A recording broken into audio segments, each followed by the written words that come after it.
அறவாடி அந்தணன் தூவுமும் தூய்மை மறவாழி மன்னவன்கு இல். பூமாலை கிராமத்தில் சேவல்கள் கூவின. பெண்கள் கிணற்றிலிருந்து தண்ணீர் இறைத்தனர்.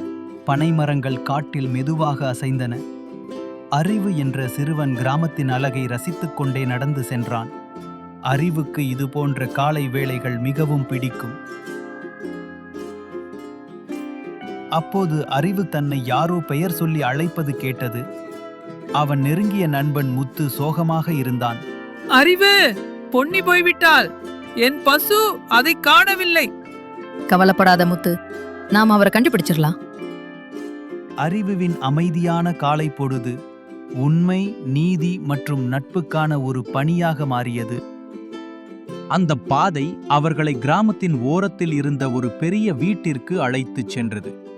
முத்துவின் பசு பணக்காரரின் வீட்டிற்கு வெளியே கட்டப்பட்டிருந்தது. முத்து கத்தினான். அது என் பசு. காவலர்கள் இரு சிறுவர்களையும் வீட்டிற்குள் அழைத்துச் சென்று பணக்காரரை சந்தித்தனர். முத்து பணக்காரனுடன் வாக்குவாதம் செய்தார். ஆனால் பணக்காரர் ஏளனமாகச் சொன்னார், இல்லை, அவள் இங்கே அலைந்து திரிந்தாள். அவள் இப்போது என்னுடையவள். முத்துவும் பணக்காரனும் அரண்மனையை நோக்கி நடந்தார்கள்.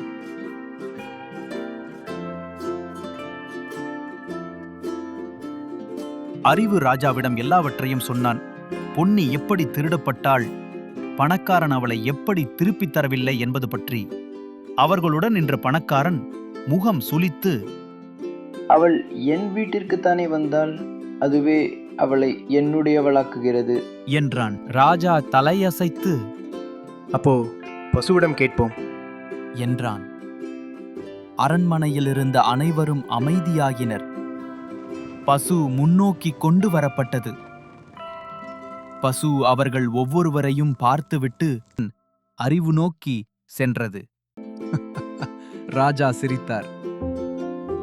நீதி தெளிவாக உள்ளது. ஒரு ராஜாவின் உண்மையான செல்வம் நியாயம். இன்று நீதி நிலைநாட்டப்பட்டுள்ளது. அவர் பசுவை அறிவுவிடம் திருப்பிக் கொடுத்துவிட்டு பணக்காரரிடம் திரும்பினார். இந்த நாட்டில் பேராசைக்கு இடமில்லை. ராஜா அறிவுவை பாராட்டுகிறார்.